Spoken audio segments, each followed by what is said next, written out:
What's up, everybody? Thanks for watching today, baby. How you guys doing today? Sorry I'm a little late. I literally just jumped right out of the shower. I'm running around my house like a crazy person. Give me just a second. Let me get this phone set up, guys. Let's see. Sorry, I've got all my phones. I've got to get them all rigged up right.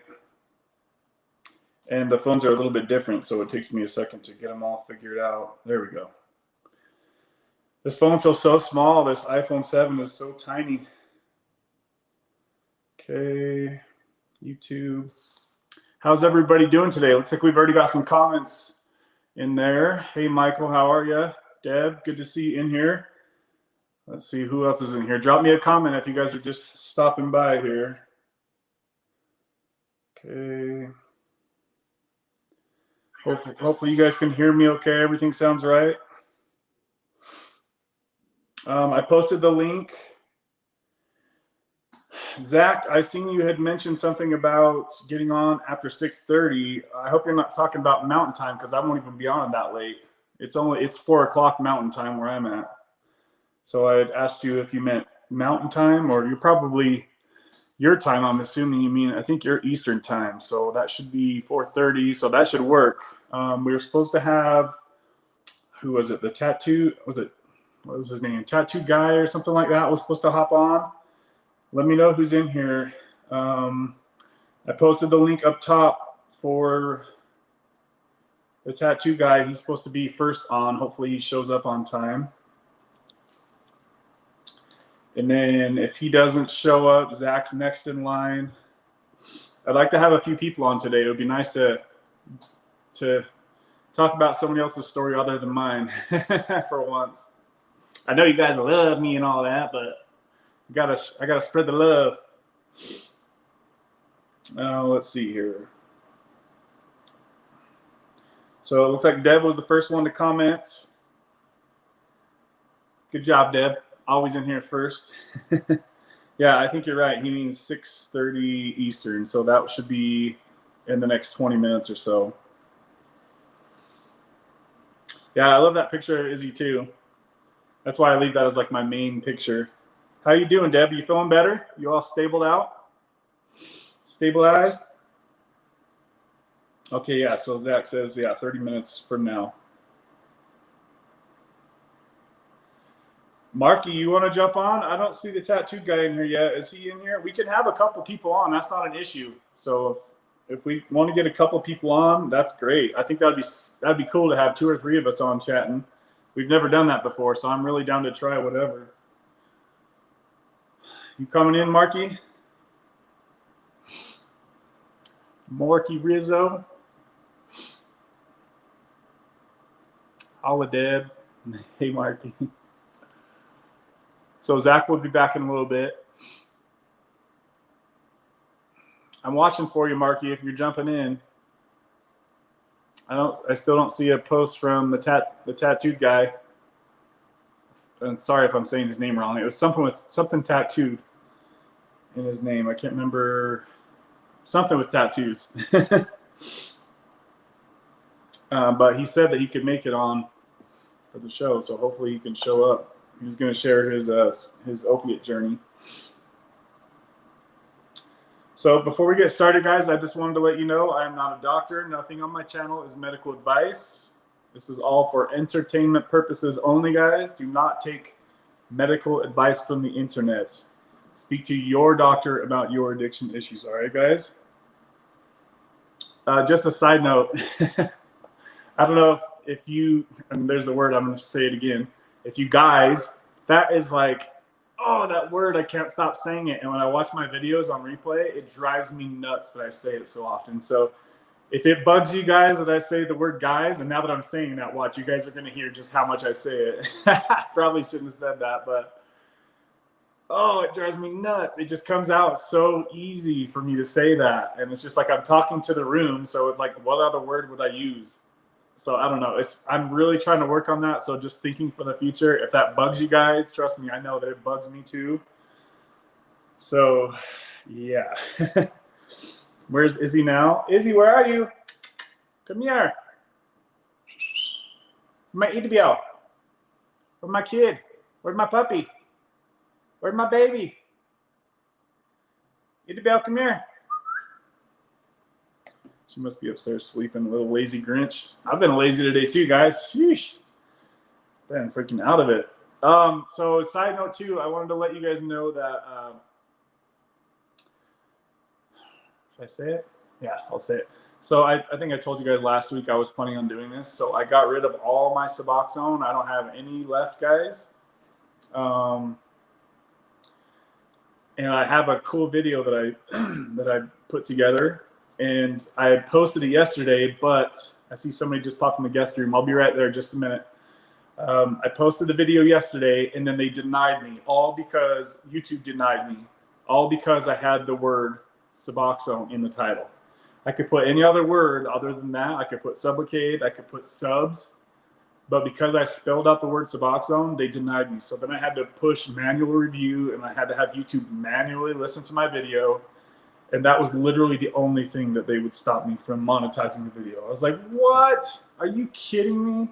Like almost every video on my whole channel has that word in it. You know, so it's just frustrating, guys. So I'm sorry that that video didn't come out yesterday like it was planned to be. That video will be out depending on if they give me the green light on this video. So just for future, because I've had, I think it was Jennifer, she said, your live stream's gone. And I was like, YouTube denied me. So when they deny me, I have to have them manually review it. Sometimes it takes a day, sometimes it takes 6 hours, sometimes it takes 2 or 3 days. So if you guys are ever miss the live stream and you're clicking on my channel to try to find it like the next day or something and it's not there, just know that they're still trying to review the video. So it'll usually post by Thursday or Friday at the latest. So just giving you guys a heads up, if you ever see my live stream is not there, that's the only reason that would happen. Otherwise, if they give me the green light, then it will post immediately. So it seems like lately it's been more of them denying stuff than anything. So also another heads up for anybody that jumps on with me, please try it and watch, like try not to curse as much as you guys can. Try not to curse at all if you can, guys, because that's just one more thing that YouTube's going to try to deny me with. Okay, so try to keep, you guys notice that I always try to keep respectful language. I don't like talk hardcore-ish, you know what I mean? So just a heads up to anybody that's going to talk on my channel, please keep it respectful with the language, because sometimes there could be kids listening to this, who knows, but so I'm going to bring on whoever's in the guest room, and then as they're talking, I'll be searching through their comments, and then I'll try to hit on whatever I can, guys. Real quick too, before I bring them on, I wanted to say shout out to those who contributed last week to the Egg White Fun Game, and that would be Mama Deb, Maddie, Mikey, Cindy, and Callie Love. You guys were awesome last week. You really hooked your boy up with some egg whites. That was like the most anybody's ever donated to one show. So I really got to thank all 5 of you for helping me out, guys. Thank you, thank you, thank you. I wouldn't be so consistent if you guys weren't so thoughtful with the egg night donations. As you guys have seen, I've been on here every Wednesday since you guys have started helping me out with that. I really appreciate you guys, okay? So it looks like we've got Markie Rizzo in here. Hold on just a second, Markie. I'm going to put my headphones on so I can hear you. I'm praying that he's got some good internet service. Let's see here. Can you hear me yet? Let's see. He's shaking his head yes. I hear you. You can hear me? I hear you. You hear me? All right, hold on. It's not connected to my headphones yet. Hold on a sec, guys. 2 seconds.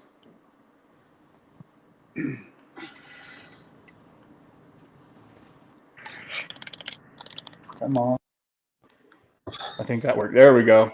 Okay, you there? Yeah, I'm here. You hear me? Awesome. Yeah, I got you, buddy. Got Everybody, welcome my boy Markie Rizzo to the channel. What's happening, buddy? How are you? All right. I want to thank you for all your awesome comments over the years. You've always been in there supporting me, so Shout out to you, buddy. How are you doing? Where are you located? I'm in Florida, just south of Tampa. Okay. Seems like we have a lot of people out there in Florida. Yeah, yeah. Made it through the hurricane, so we're good. Did you get any damage?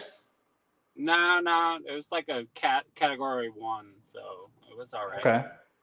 People down south didn't fare so well, but it's all right. We made it. You must be, I think, who else is it? Zach is over there, and I think he's gonna hop on here a little bit too. I think he's near you. And then who else is over there? Who else is it? I'm drawing a blank right now. I know Matt is over in Michigan, and who is it? Who else is over there in Florida? Guys, help me out. Anyways, thanks for jumping on with me, man. Could you want to start sharing your story? Let us know like what you've been through, how far you've come, how far you've got to go, and how things are going for you. Yeah, man. You got my video I sent you, right? Did you watch that, Kev? I did, yes. Yeah, I watched the whole thing. It was a longer one. Yeah, it was long. It's okay. You can fast forward. That's why I sent it to you. But yeah, I got you. Yeah, back in March, you know, I was posting in the chat that I was going to do an Iboga experience, you know? Yep. So I did that in early March, and I've been off Suboxone now for 7 months. 7 months yesterday, as a matter of fact. And that's awesome, dude. Congrats. Yeah, dude. How do you feel? I feel great, man. I feel great. Real good. So what dose of Suboxone were you last on? You know, I was always just like you guys on the roller coaster, like trying to cut down. You know, every year basically cutting down to like trying to get down to 0.25 and trying to quit, but just unsuccessful, you know, like especially like when you guys work and you got like a full-time job, you have a family, like that Suboxone trap is hell to me anyway, you know. So I was looking for an answer, and you know, the stars aligned for me, and you know, I was able to do that and do it in the comfort of my own home for 4 days, and it was an amazing experience, you know, like it was almost surreal, like. Okay. But it Hold worked. on. Before you talk too much about that experience, let's rewind time a little bit. So, yeah. Like, when was the start of your addiction? Like, how many years back? Yeah, it was 9 years. 9 years of Suboxone. Never mind, like before that. I lived in Florida, you know, so there was the pill epidemic back in 2007, 2008, 2009. Like this place was like a hub for that sort of thing. Anyone who lives in Florida knows, you know, there was pain management doctors on every corner, you know. And that's when it started. And I fell into that trap for 3 or 4 years, but I was able to get out of it and quit on my own. And then, you know, I restarted after a finger surgery, like something so simple as a softball injury, like just started that cycle again for me. And by then my wife was pregnant with my first child, and I was like, man, I can't do this, man, you know? Okay. So did you say that it was a softball injury that started your addiction, basically? No, just what started it was like there was no escaping it around here back then. Anyone who lives in Florida knows, like, this place was like the hub of pain management clinics. Like this is where like, you know, all the oxys, the roxys, everything, like pain, like it was everywhere, like, and I dove deep into it. That's how it started for me. But how deep did you get into it? Like, how many milligrams a day did you get up to at your worst? Well, let's say hypothetically, right? We'll talk about my buddy Marco, right? He like we all work together. We all let's just say, right? Like everybody went to pain management doctors. Everybody's girlfriends went to pain management doctors. And before it was like there was a computer system into place for that sort of thing, like you could go to as many doctors as you wanted to. Didn't matter. So that's kind of how it started. And how high did it get? Mm-hmm. Oh, mate, just when it was bad, you know. Like your standard, Like, your standard prescription back then would be like 240 Roxys, 90 Oxy 80s. They throw you Somas, Xanax, or whatever. You know, I never liked the benzos or anything like that. But mm-hmm. and then you start multiplying that by how many times you would go a month, wherever that would take you. You know, back then, it got ugly, man. You know. So if you had, it doesn't sound like you know like a specific milligram like I do. Like I know I maxed out like 150 milligrams a day. Do you know anywhere close to where you Oh would have no, I been? didn't. Like, I never like. never counted it out like that? Not really. It'd be like, hey, if I Okay. fall asleep, I might die. Like I probably shouldn't Yeah. sleep. You know, like that high. Like no disgusting So stuff. But I was in I'm, my. I'm in my 40s now, bro. This was in my mid 20s, later 20s. You know. But mhm. yeah, that's how it did it. And that's So if I'm reading you right, you're probably thinking somewhere probably like way up there over 500 milligrams or something crazy like that, right? yeah. At its worst, it could Okay. easily be that. You know, like when you Did have you ever?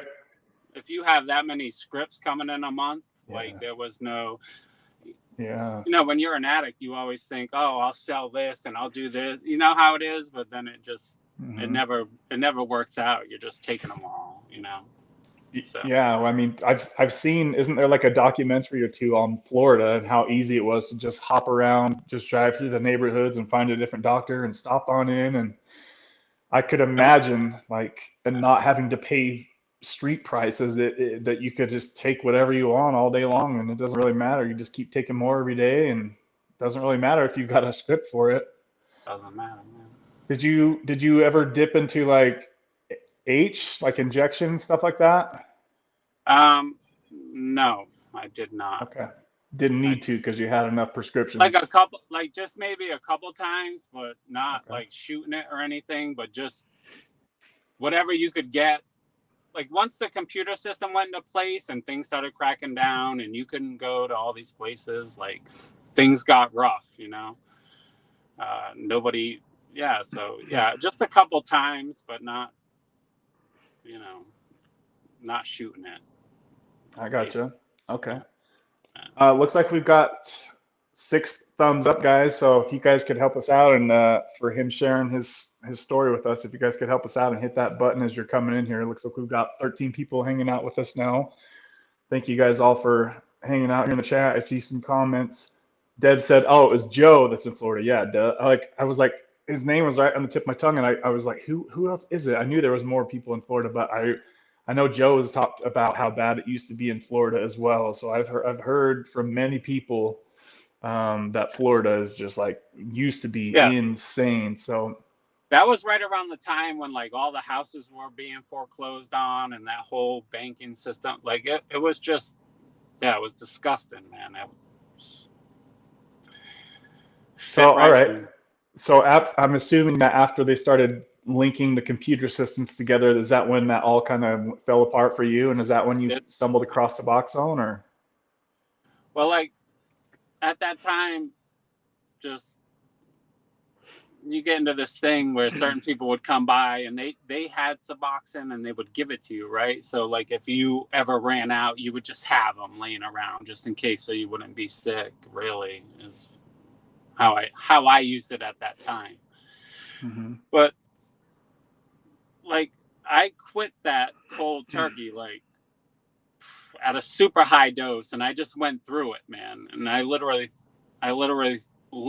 thought I was gonna die. Like, and I made it through that for like a year and a half, almost 2 years, like being back to normal.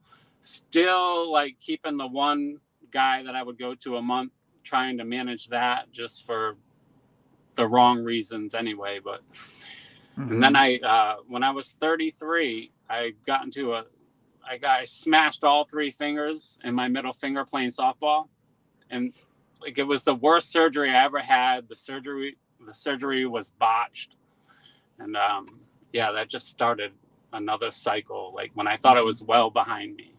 And that's when the long-term Suboxone came into play, like after that, you know. So you cold turkey and you stayed off for a couple of years, and that's Yeah. when the softball accident happened, and it kicked off your new addiction again. Again, yeah. So how long were you in active addiction the second time?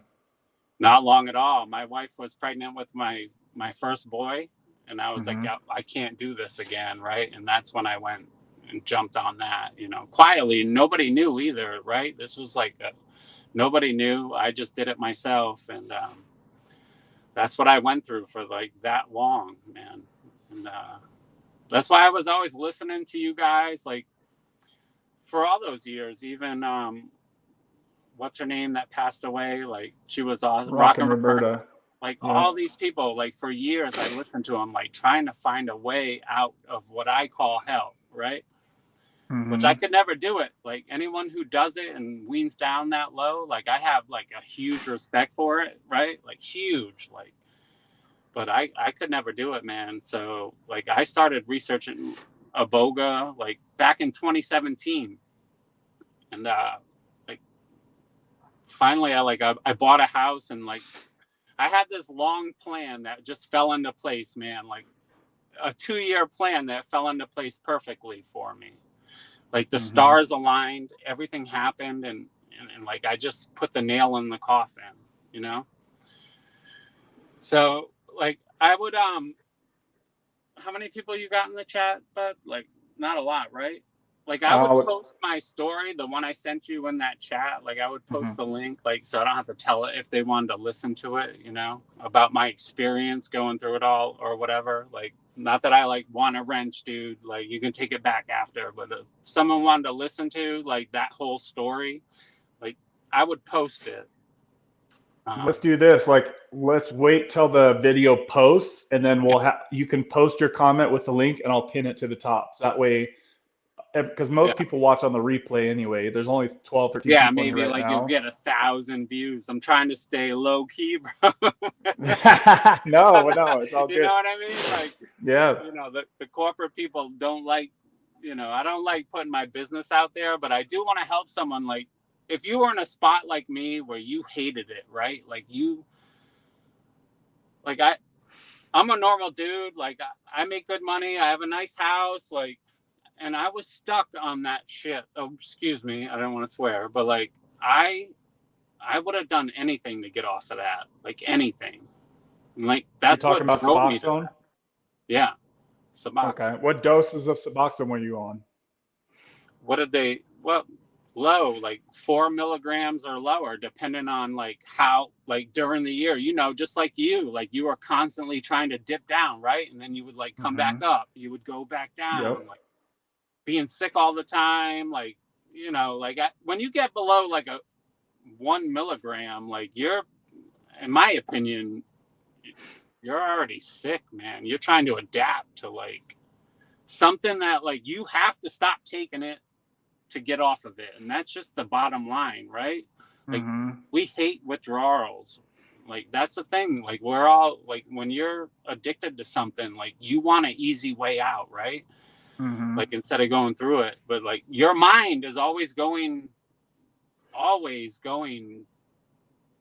it's in like an addiction loop, you know? So I don't know. Like that's what Iboga did for me. Like it severed that addiction loop and allowed me to like just move on, man. That's what it did. Hold on just 2 seconds here. It looks like I don't think you can see what's going on the screen, but shout out to Deb Woods. She just sent a $20 super chat. So she gave us 4 egg white cartons to the egg white fun gang. Thank you, Deb. You're always the first one to contribute, and you're always the biggest help for me. So I really got to send a huge shout out. Everybody say thank you, Deb. We love you, Deb. You're just, she's awesome. She just supports everybody, and she's always here supporting too. Like not just with the egg whites, obviously, but just like spreading her love throughout the chat and stuff like that. And I really want to thank you, Deb, for that. You're such a sweetheart. Thank you, thank you, thank you. So back to your story. So I was always curious, and this was like when I watched your story or listened to it, I was curious as far as like, I'm assuming it's not just a normal legal thing anybody can go pick up, right? No, it's illegal. It's a It's Schedule 1 drug. Like, okay. do you live in Colorado? No, I'm in Utah. Oh, okay. Like in Colorado, it's decriminalized, and I think Okay. Oakland. But we're talking about something. This is what I hate about the world, right? Like someone like, let's just use weed, for instance, right? Mm-hmm. So something that God, the creator, makes that grows out of the ground, someone can deem it illegal, right? And a Mm-hmm. is just the bark of a root of a plant, that a tree basically that grows in Africa. Mm-hmm. So is it illegal? I mean, yeah, it is, but I mean, So okay, so you'd mentioned, did you say Colorado says you can get it legally in Yeah. Colorado, and did you say Oklahoma? No, Oakland, I think. I don't know. I watched I remember I messaged you during a stream. What's his name? Mark Bell or Chris Bell? Yeah. Yep. Yeah.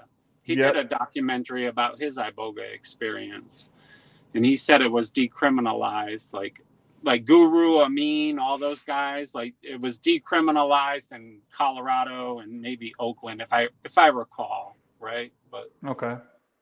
yeah. So walk me through like, was there a certain dose that you had to take? Is there a certain like strain? Like I literally don't know anything about it other than. Yeah, so basically I did it for 4 days. It was 4 days basically, right? Mm-hmm. So I started on a Saturday morning and I finished on Tuesday, but it lasts a long time, right? So if you finish on Tuesday, you might not come to Wednesday evening, Okay. But yeah, I did it for 4 days. Anyone who's taken a long acting opiate is going to have to take it for, even though there are some people who take it for a shorter time and have success, right? The success you have is going to depend on your intentions, right? Like, Mm-hmm. like when you're really ready, that's when Iboga is going to work for you. Like, Mm-hmm. that's the only way I can put it, right? Some people they'll take it and they'll be like, yeah, I could have stopped, but they weren't ready.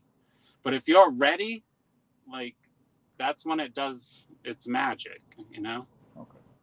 That's Deb why had asked a question. That's why I sent you that. Like, Yeah. I thought for sure he would have emailed. Like, I was thinking like, oh, he's gonna email me back and be like, hey man, like, I always thought, but I was wrong. I thought you were gonna like, what did you pull from that video? It was such a If long you can time ago. remember. Did you see my comment I left on the page? Yeah, I saw it, but they took the video down because of a copyright strike, and they had to repost it. Oh. You know what I mean? Okay, so it's up again. Yeah. It's up again. Just all that's deleted. Yeah. Deb had asked a question. She said, Marky, how does that Ibogaine make you feel, and how does it work? Like, can you give us explanations as far as like, so you just did this in the comfort of your own home, right? Allegedly. Allegedly. Okay. Yeah. Is this the same thing that I hear people talking about, like going to Mexico and like getting in a luxury hotel for a weekend or something like that? Yeah, same thing.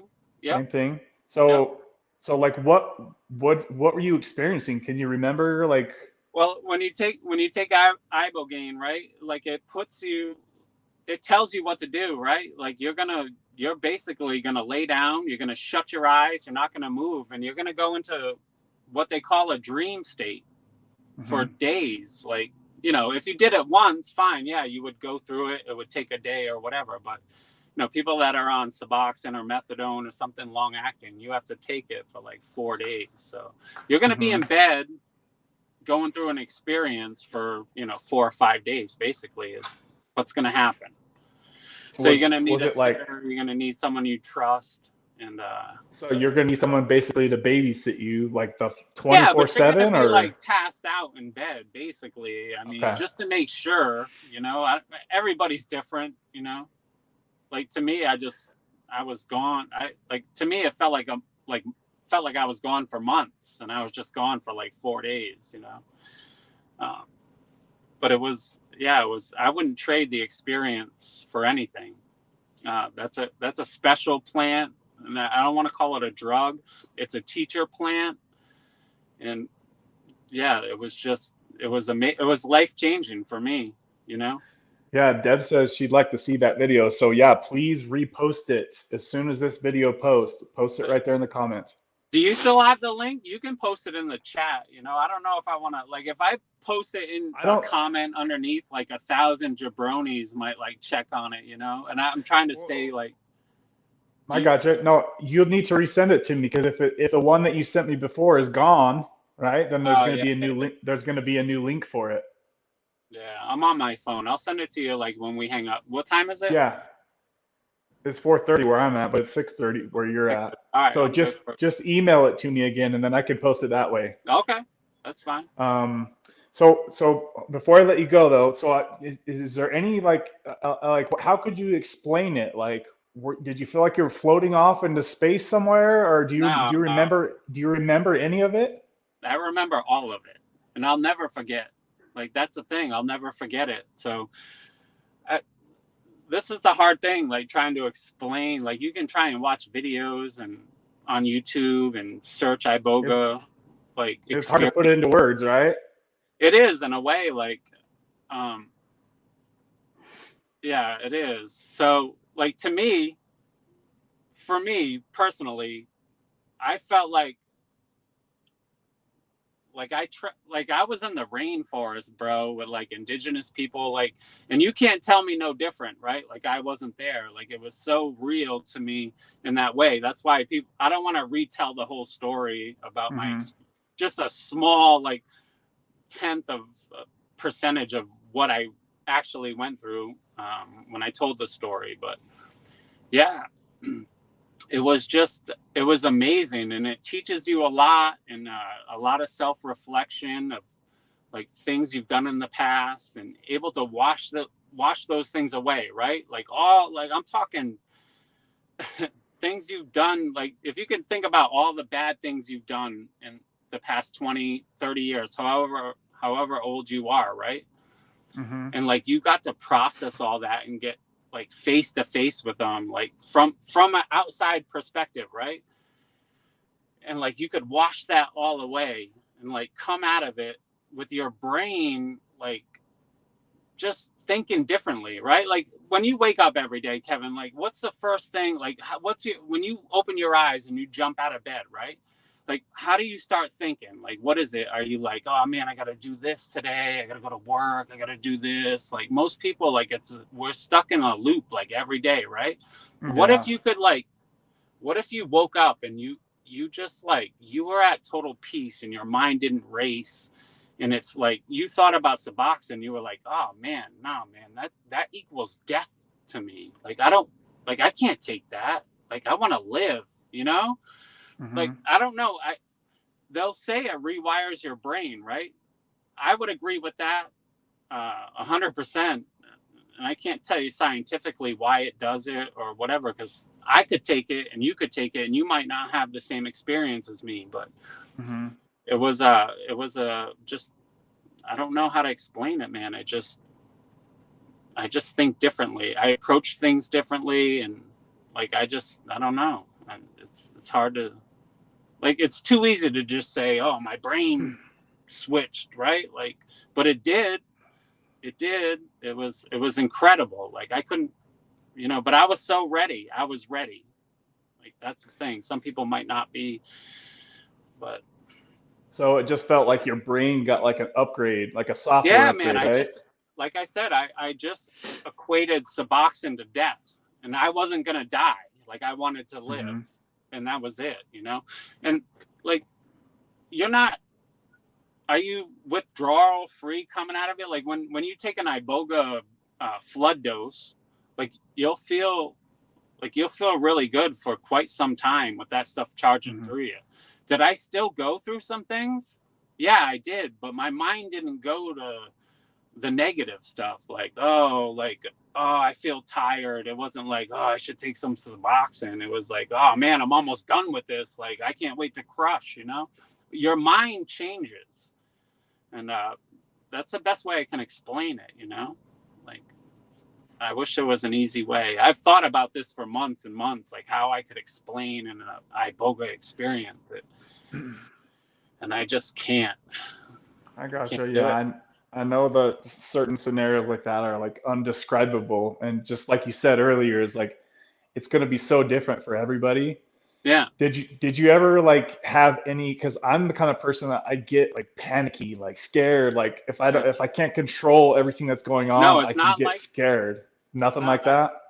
no, it's not like that, man. That's the thing. Like when you're in the experience, you're sober minded, bro. You're not seeing like it's not. This is a teacher plan. This is like I didn't know what to expect either, right? But you're completely sober. Some people would say it's like HD screens, like showing visions and all this stuff. Like to me, it was, oh man, it's, yeah, you're just sober minded. It's not like that. It's not, you're not gonna, like, I felt like Iboga, like it cares for you. It was showing you, it was teaching you something, you know? Mm-hmm. No, it's not like, oh, seeing colors and this and that. It's not like that at all. Just imagine having the most lucid dream you could ever have. Like, and that doesn't even do it justice, right? But yeah, man, it's just amazing, man. It was amazing. So okay, so when you came back to, right, what, 4 days or whatever later, you like what did you have, like some type of Suboxone withdrawals? Like what were you thinking at that point? No, You're like, none. Like, no. So just coming out of it, I don't want to use coming out. Let's just say like after I was done and I went back to work, right? No, I didn't have right away. I didn't have withdrawal, right? I just felt tired, okay. My body was heavy, but I went through that experience, right? And I was able, Yeah. I went right back to work, dude. Like I had the 9 days off and I went right back to work. And I was able to do it. It was fine. Like if you want to talk about like lingering things, like as we went, like I hate to be nitpicky, right? Like, but immediately I was able to sleep at least 4 hours a night. Like just say it was like a tenth of what you would normally go through, right? With your mind right though. You know, not thinking, not being like, oh my God, my leg kicked a little bit or I didn't feel uneasy, right? Your mind doesn't go there. Like if that makes sense to you, it's hard to explain. Like my withdrawals were minimal, very minimal. Like, and I did, like, here I am, it's 7 months later. Like I did it and I never thought that I would be able to do it. Like, So do you feel like it's something that kind of wears off over time, or do you feel yeah, like it your does. brain, so do you need to Yeah, but redo you it still again, have to or? heal. You still have to heal. It kicks the can down the road, man, so you can do that, right? And you're not going to be like, when I say your mind changes, that could mean a bunch of different things for different people, but like the smallest little thing, you were just like, oh man, I'm just getting better. Like I'm not like you were just so done with that, right? Like done with it. It didn't even matter. You were just moving forward. And that's the best way I can explain it, because the withdrawals, they're just super minimal, but they're there. Some things are there. Like for us, people with Suboxone, methadone, those long-term things, you're gonna go, through those little nagging things that go on for months, right? But never to the point where you don't sleep or you don't do this or you don't do that. Like everything's, I don't know, it just works. I don't know how to explain it. I wish I could explain it better. This is why I'm not good at talking about it. It's hard to put into words, Do you feel like you're going to need to do that again, or are you good from here on out? I'm good. I'm Okay, super straight now, bro. I'm good. So it's a Good. one-time thing, and you should be good to go. Obviously, yeah, you get some maintenance doses, Okay. like you get some that you take like I didn't take it for the first couple months, to be honest, and I still have a couple left that I don't know. I feel I'm okay now. Like when I go to sleep at night, like I don't want to lie, like my legs don't kick or anything, but there's this uneasiness a little bit, right? But I end up falling asleep, and I sleep for 8 hours, you know. And if I wake up at 2 a.m, that's not there anymore. It's just when you go to sleep. Okay. And that's the only thing. Like, my energy's back. Like, yeah, man, it's great, man. Things are firing. Like, I'm 7 months past it, you know. So you ain't never going back, right? Never, dude. I wouldn't. Nothing. No. You wouldn't either. Trust me. When you get off that shit, well, excuse me, you're never going back, man. Never. Just life is better off. Like, what are some things you could think of that are different now that you are off? Like, what was life like before, and then what was life like now? Like, just your normal day to day. Work and Suboxone. Like, that's all I cared about. Like, now, like, just I have kids. Like, I'm just a better dad. I play golf all the time, man. I just, like, I'm taking a trip, and the end of next week, I'm going up to the Carolinas. We're playing golf. Like, you start enjoying things again, right? That's the best I can explain. Your endorphins are fine. You're just normal. This is how we're supposed to be. This is it, right? This is how we're supposed to be. Not like, you know how it is when you're on, you know, life's no bueno. At least it was for me. Like, I hated Suboxone. Like, I seem to hear that it mostly happens after people have been on it for some time is when they start to really feel long term. Long term really starts to kind of feel blah. Every day just feels like a repeat button and just like dragging this out, and feels like it's never going to end kind of thing is kind of like the general stuff that I hear people talk about. Yeah, it's brutal. Absolutely brutal. Let's see here. Deb says she'd like to see that video. I don't know if I already read that comment. So yeah, Deb, we're gonna get that video posted as soon as this video posts. You should see it. I'll post it in the comments section so everybody can see it. Yeah, for people that are smart and pay attention, like, there's information in that video for you, you know. And that's all I'll say. Like, if you pay attention, like, you'll get it.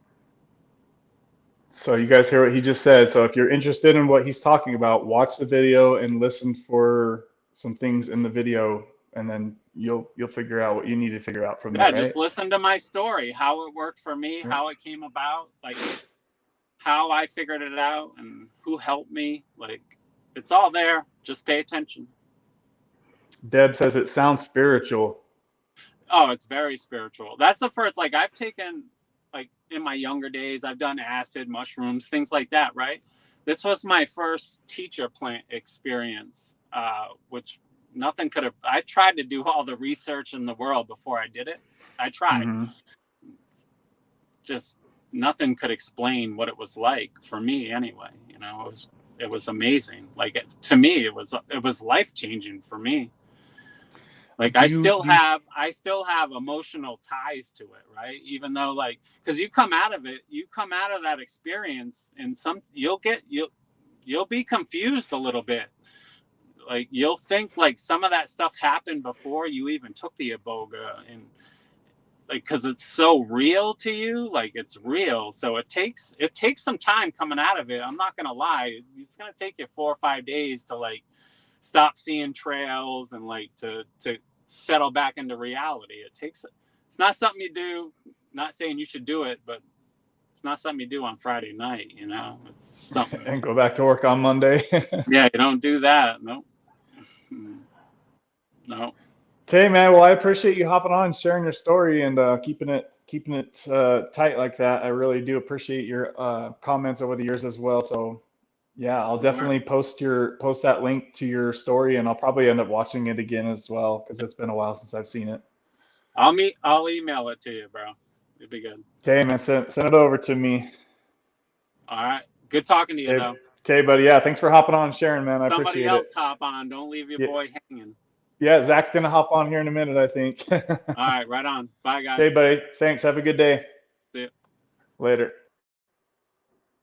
All right, Zach. It looks like you popped out of the guest room. Hop back in here, man, if you can. Hopefully, you guys can still hear me now. You guys are still hooked into my ear here. Well, that was an interesting story, guys. Right? I wasn't expecting him to hop on, so I'm glad he did. Because I know that he's very convinced by his experience, and so anybody that is that convinced, it deserves looking into, in my opinion, right, guys? All right, it looks like he just popped back in the guest room here. All right, looks like we got this. Hey, Zach, how are you, man? Good, how's it going? Pretty good. I'm glad we could get you on here today. Looks like we kind of missed you last week at the end of the stream. Yeah, that was my technical abilities there showing. Well, hey, this is two people for two for two today. We haven't had technical difficulties, so we're improving things here. It looks like. That's awesome. So that was interesting listening to all that. Yeah, what did you think about it? Wow, that's intense. I've seen videos about it before, but I've never heard a firsthand experience like that. It's pretty cool. Yeah, it doesn't seem like there's a lot of people that are able to really go into like details, and it's obviously because, like he said, everybody's experience is so different. So it's just like I'm like my mind just wants to like plug into his, and like I want to know exactly like what you felt and what you went through, but obviously that's impossible to describe. But it's very cool. The video that he sent me before, you guys will have to watch it. He did really explain some pretty awesome stuff in that video, so we'll definitely have to post that for people to watch that on the replay. So how are you doing, man? You're pretty low on your Suboxone taper, right? Yeah, I've been doing pretty good. I've been messaging back and forth in the comments on different channels, mine too, but with that. But basically, I'm trying to stabilize out. I still feel like today, I'm still feeling kind of rough. Not horrible, but just, I don't know if when you were down that low, if you felt that way, but I just feel like rough. Like my dose is so small that I take 1.16 milligrams 4 times a day. So you don't feel your dose. It's not like you're ever going to feel it kick in. So you're just kind of waiting for something to change, and just nothing's changing. So I think I'm just at that point where I need everything to stabilize, before I'm ready to go forward. So how long have you been at that dose? That 0.5 now is almost a month.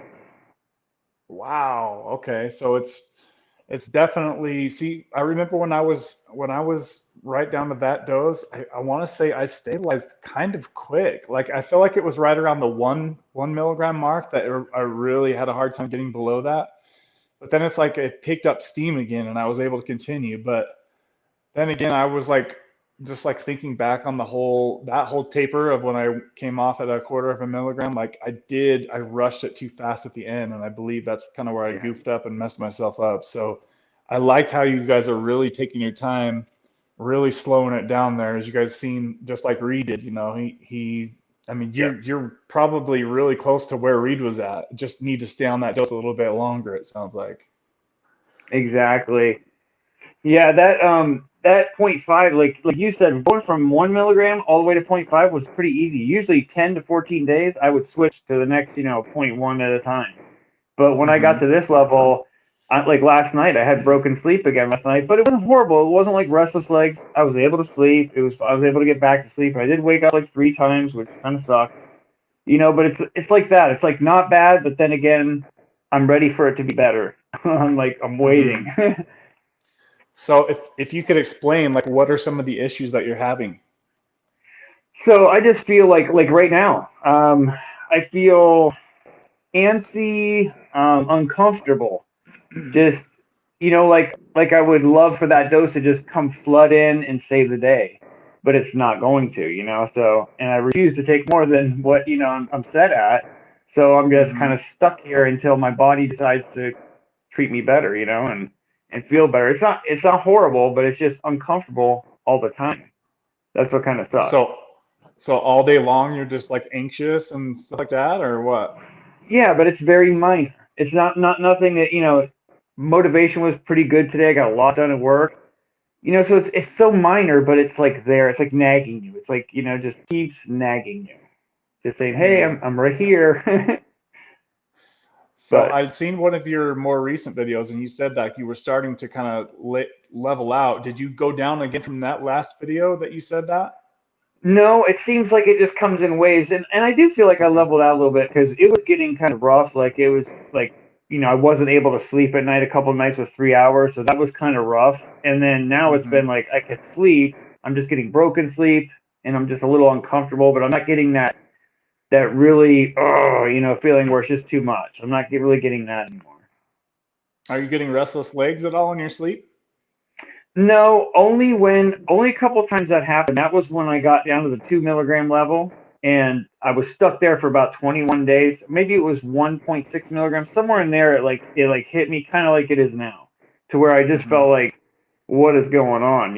Like nothing's giving here. And I stayed there for a little bit, and then I was able to keep going again. And then now that I'm here, I don't know if it's starting to leave my body, so my body's finally having to actually cope now, starting to cope a little bit. With 0.16 milligrams, it's such a small, it's like the size of a Bic pen, like the dot on a Bic pen, the ball. It's about that size when I take of a tablet. It's a tiny, tiny speck, but it dissolves in like seconds.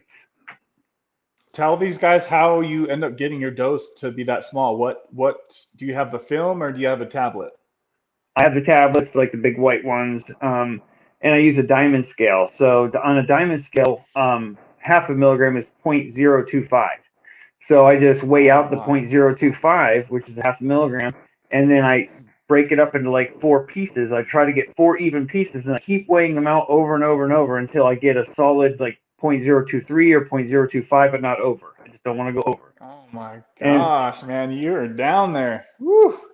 Yeah, and Deb's doing the same thing. She's taking the little tiniest speck, but it's working. It's like it's keeping us from having RLS, and it's keeping us from feeling too bad. But you're just never really feeling. She started getting some motivation recently, which is great, and like at work, I felt motivation, so I do feel that. So that's good.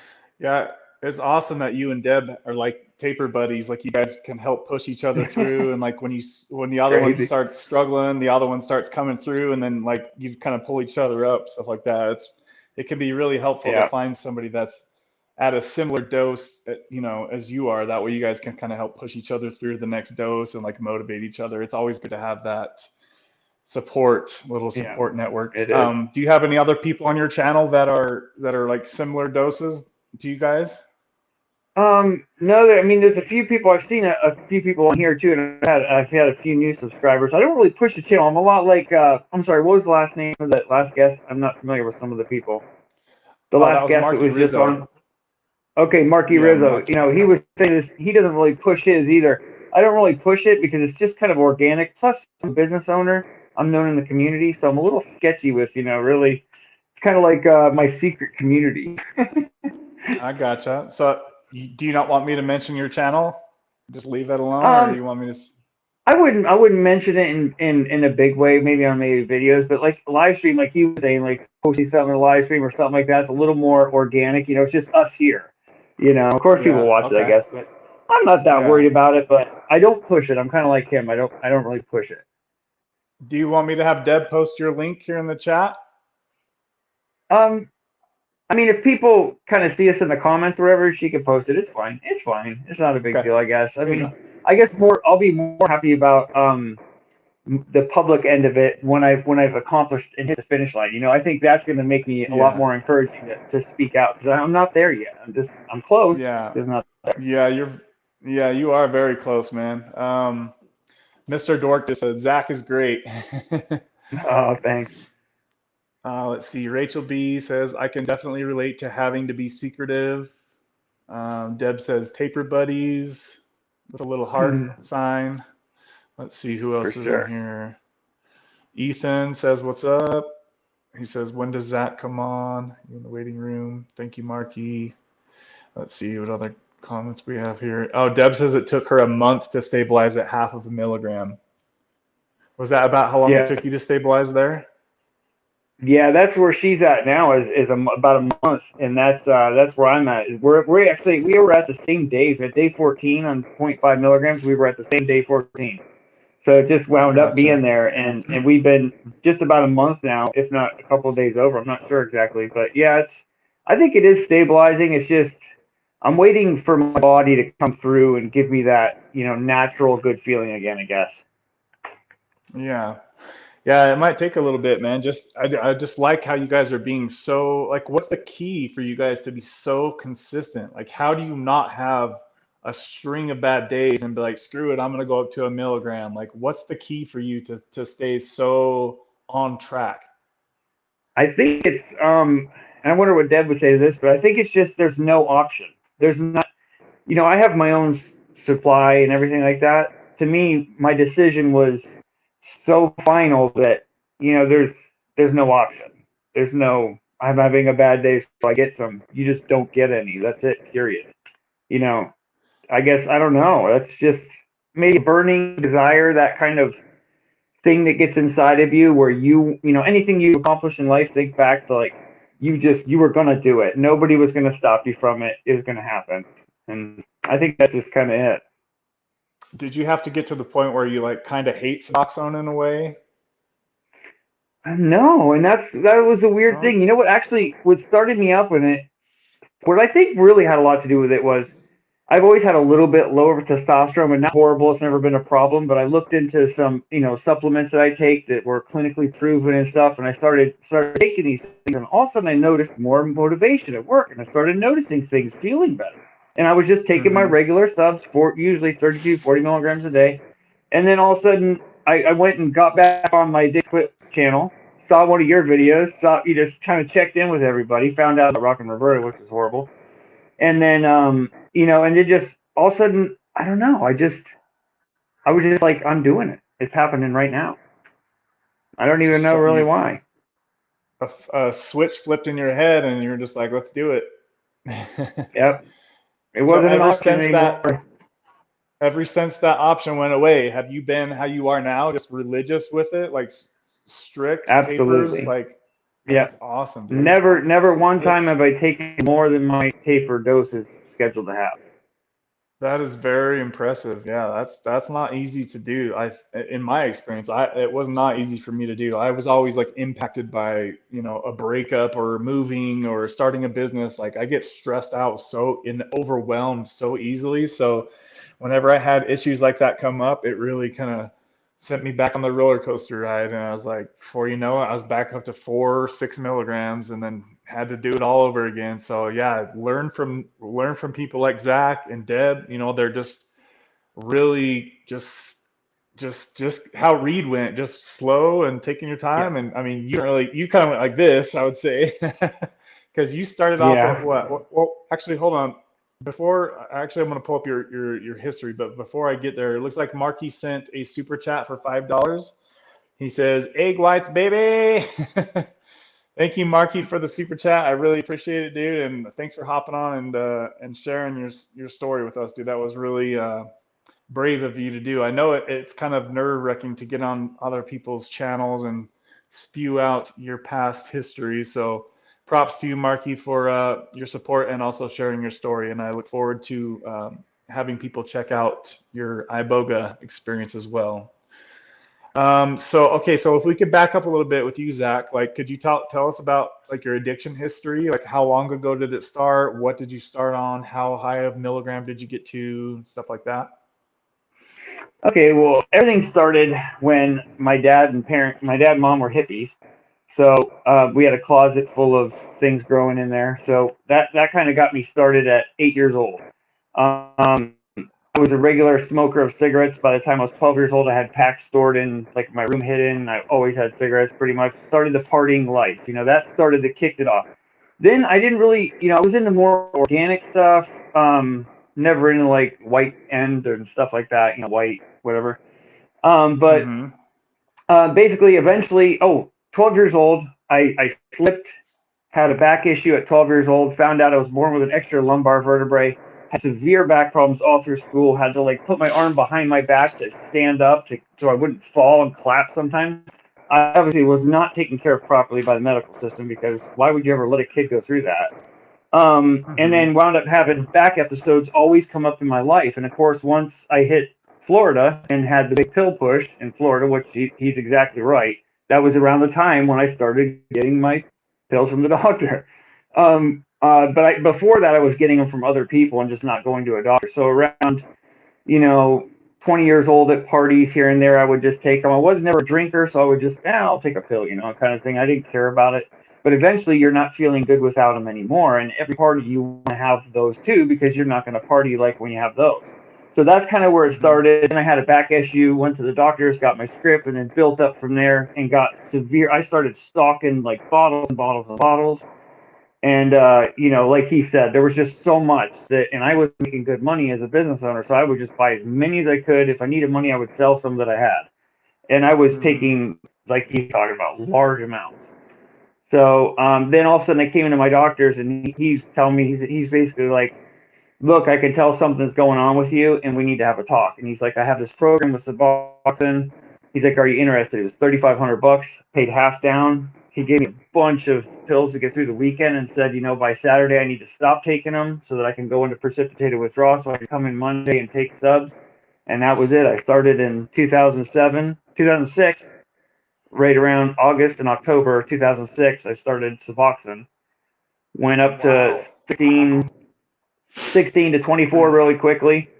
And then after about 3 or 4 years, I was on 32 milligrams a day and then kept that going. Now, after about 7, 8 years, I got off the box and had a little bit of a tough time switching over to buprenorphine. That's when I went from 24 milligrams up to 32 to 40 was when I went from the Suboxone to the Subutex. Okay. So, and then never ran out ever. I've never been without opiates since probably I was about 21 years old. I've never been without them ever. Never experienced. How old are you now? Withdrawal ever. 46. Okay. How do you still have all your teeth, or did you lose a bunch of teeth like a lot of us? My teeth are screwed so bad. My bottom teeth. That's the next thing I'm going to do is go into the dentist, and I don't know if I'm going to do implants or whatever, but and that's what's crazy is it's the bottom teeth just completely, which shows you, this stuff is horrible. Wow, that's crazy, man. See, I've lost my back 2 upper teeth, but a lot of people really? I talk to lose. Yeah, I think those were from because I used to eat so crappy before I found like the gym life. I would just drink soda pop all day long and not go to the dentist. So I think I got really behind before I even got into like my addiction. So I guess I'm lucky that I've only lost 2 back top teeth. I guess I could consider myself lucky in a weird way, but I know a lot of people have a lot of serious dental issues from being on Suboxone, and you were on higher doses for how many years? So that was 2006, somewhere between August and probably September. It was probably September, August or September of 2006. So that's still now. How many years is that? Like what? Got to be 17, 18 years, is it? Yeah. Wow. I didn't know they had Suboxone that long ago. Yeah, it was kind of a newer thing in its practice. He only had a couple people on it, and it saved my life. That's why, I accomplished everything I accomplished now. I accomplished while on subs. Having children, keeping my business going, all that I did with subs. And had I not had them, I don't know. I have no idea what would have happened.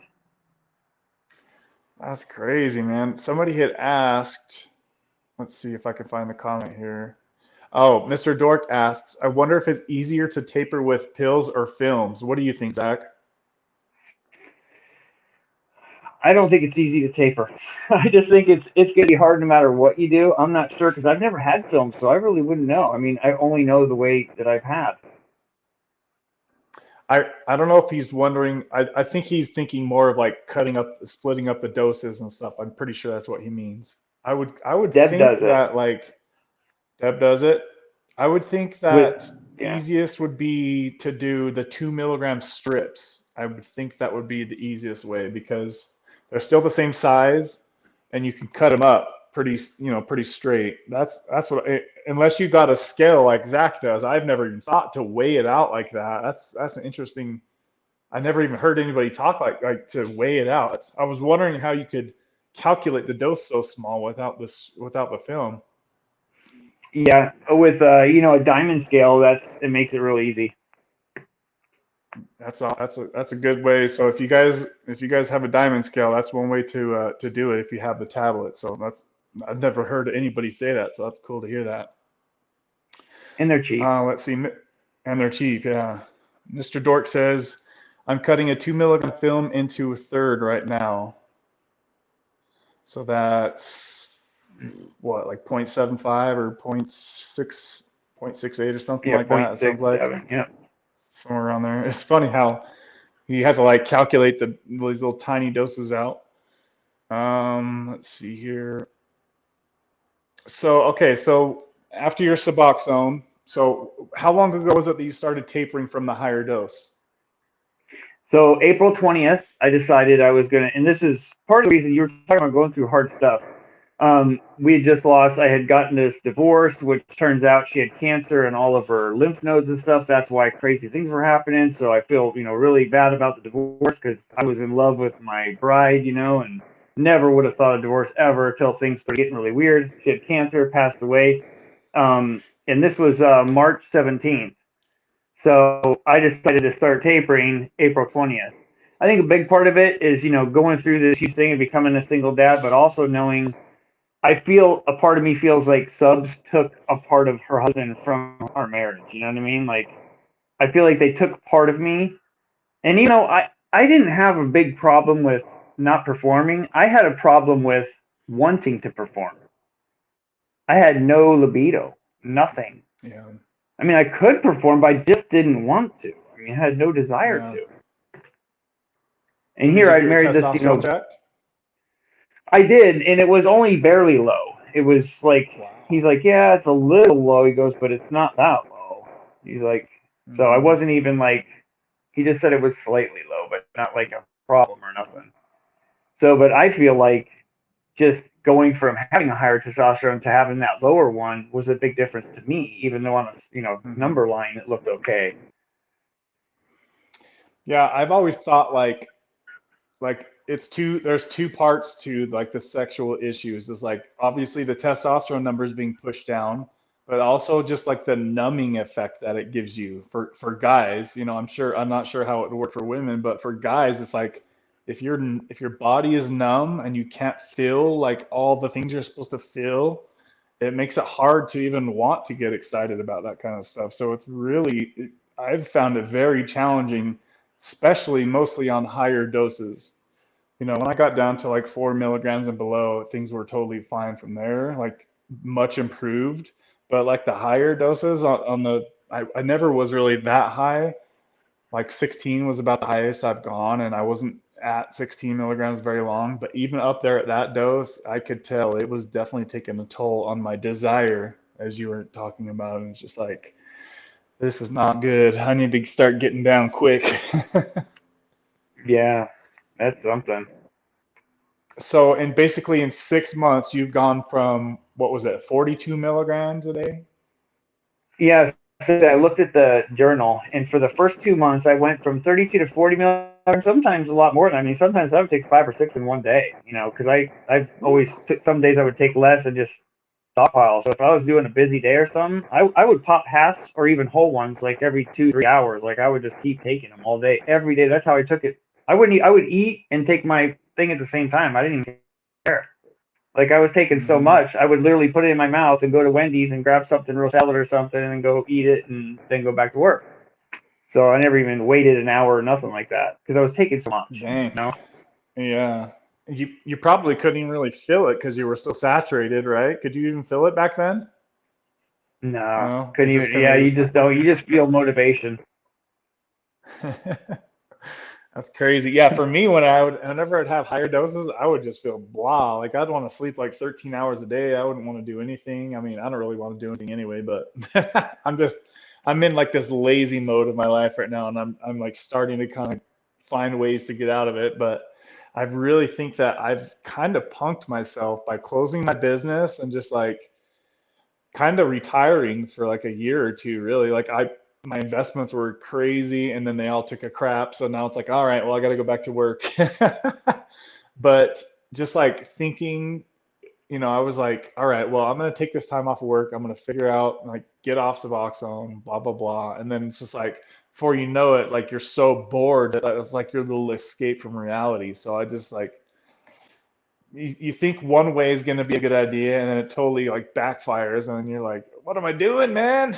Ugh. So being bored, dude, is like huge for me. Being bored is the worst thing I could do for trying to like taper. I could see that with tapering because that's one thing I'd have to say is I'm busy with being a single dad with 2 middle schoolers and a business, and I work my business and run it, there's no time. So Yeah, that's got to really help, like keeping your mind so busy that you don't even really think about, am I withdrawing or do I have little creepy feelings? Or like, that's got to be nice to just cram your day so full. By the time you get home, you're ready to go to bed.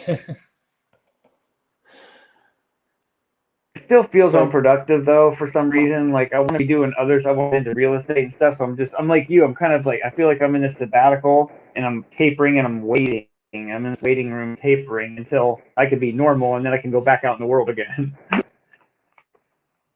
yeah, it sounds, I mean, from what I'm hearing out of you, man, it sounds like you're really kicking butt in life. Like as far as just like running your family and running your business and like kicking the taper's butt, like you really coming, like you're doing a lot, dude. So just be careful. Don't overdo it. I know we us humans, like when we get on a roll with stuff, we want to kind of overdo it, but just know your limits is all I'm saying. Don't push yourself too far. Yeah, that's why I'm kicking back at this point. Like just I'm like, okay, I want to. If I the way I thought about it is, if I can't feel normal now, then how am I ever gonna stop taking it? Like I have to Yeah. first be able to feel normal at 0.5 before I can feel normal at 0.25. Like so that's kind of what I'm thinking. Did you ever get to watch Sonny's channel before he took his videos down? I don't think so. I heard you say Sunny, and I thought I looked and not see anything. Yeah, he had to take his videos down for work stuff, but he was right around where you guys are at, and he said he just got to the point where he just felt like crap and he couldn't feel good, and he was just like, I'm already feeling like constant crap anyway. I'm just gonna get off, and he just said, screw it. Like, so I wonder if some people are just like that. Like I'm hoping this isn't what happens, but what if you can't start feeling better at the dose you're at? Do you think you could just say, screw it, I'm just going to jump off? And because it shouldn't be that hard to get off from where you're at, you know what I mean? Because you're so low. I just wonder, like, if you're a month into tapering to this dose, if like, what if you go 2 more months and if you're still struggling, heaven forbid, I don't think that will happen, but what if, like, would you be able to just quit from here maybe, or what do you think? That's a good question. I don't know. I would think. I think a couple ways because maybe I will get sick of it. I kind of understand how I will get sick of it, and stop. But as soon as the restless leg comes and I can't sleep, that kind of shuts the whole thing down for me because there's no way I Yeah, can manage the kids and business and then not sleep too. So it's gonna have yeah, to be yeah. a long drawn out thing. Yeah, I see. Yeah. Yeah, I just remember him saying he just like, you know what, I'm to the point in my taper where I just never feel good. And he wasn't ever stabilizing. And so he just said, all right, well, this is the end of the road, I guess. But he also used like a couple capsules of kratom just at night so he could sleep and so he could not have restless legs. So I don't know, man. It's just weird to think. It's weird to think how different everybody is as far as like how fast they stabilize. Like I feel like it only usually took me like maybe a week at most to like stabilize on the next dose. So it's interesting to hear, that a month into it, you're still kind of struggling. Like, has it been about the same the entire month or has it improved throughout the month? Well, first two, when I went to point 0.5, I was at 3 doses a day. And then just Hmm. recently, only about a week now, I went 4 doses a day. So I think that, not taking a bigger piece, I think it also kind of acts like a minor taper, almost like as I reduced my dose, but I really didn't. I'm still taking 0.5 per day, but being that it's spread out so much, it's like I'm not getting that full 0.5 hump out of the day. I'm getting like a 3.5 hump, or something 0.35 hump. Hmm. I'm just never really getting that. So it's almost like I'm feeling like I'm tapering a little bit right now because I'm getting used to that 4 doses a day. But once I Hmm. once I stabilize on that, I'm hoping it's going to get a little better. Yeah, dude, that's I'm really interested to see how it goes for you. I mean, I really love how like steady you are with it. That's that part that blows my mind that you could do that. Like just like how you said earlier, you're feeling like uneasy and like it's like to be like social, like, right here, knowing that, you know, there's gonna be people watching what you're saying. Like, it's impressive that you're able to come on here and talk about this stuff, knowing that you're kind of uncomfortable right now. I was always like, I would be in the gym parking lot, like just knowing that I'm gonna have to be social inside the gym. So I always had to dose right before I went in the gym. It was horrible. I hate that, like, feeling like you have to dose before you're gonna talk to somebody. Yeah, I went to Busch Gardens Saturday, and I took my daughter, and I had one of those days where I just felt awful all day, and I was just, I'm at Busch Gardens, and trying to be, exciting and have a good time, but I'm just feeling, But I got through it. You just get through that moment and hope that next couple doses, something's going to feel better. That's a good way to do it, man. Yeah, sometimes you kind of have to just force the smile and just, like you said, just push through it. And then before you know it, like, the situation is over and you're like, oh, that wasn't too bad. Exactly. But I can understand that's hard. Like, I can imagine the gym, and then, like, even going to school functions is tough. When I have to go to a school field trip like I did, It's rough, because you want to be all talkative and in your zone, but you're also just always got that in the back of your head making you feel bad, like. Yeah. What do you have as far as like do you have a certain date that you want to try to be done by, or are you just gonna just play it off of how you're feeling?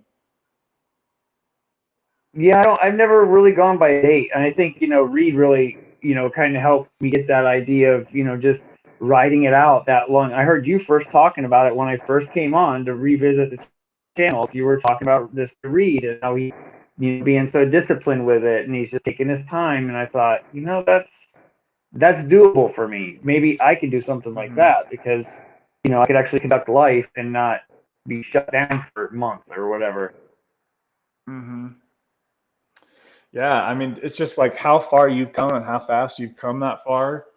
Like, I really would just try to, like, I mean, obviously you're finding out that you need to slow it down towards the end of the taper. You kicked butt, like, you killed it probably faster than anybody I've ever seen, honestly. Like, to come from the high dose that you were at to where you're at now in 6 months, like, that's pretty rare. Other than people like Cindy, she jumps straight up cold turkey off of, I think, 24 milligrams. Like, just hearing people do that just sounds, wow. Woof. Yeah, that's like superhero status right there. Have you ever tried jumping off of a higher, like cold turkey from a higher?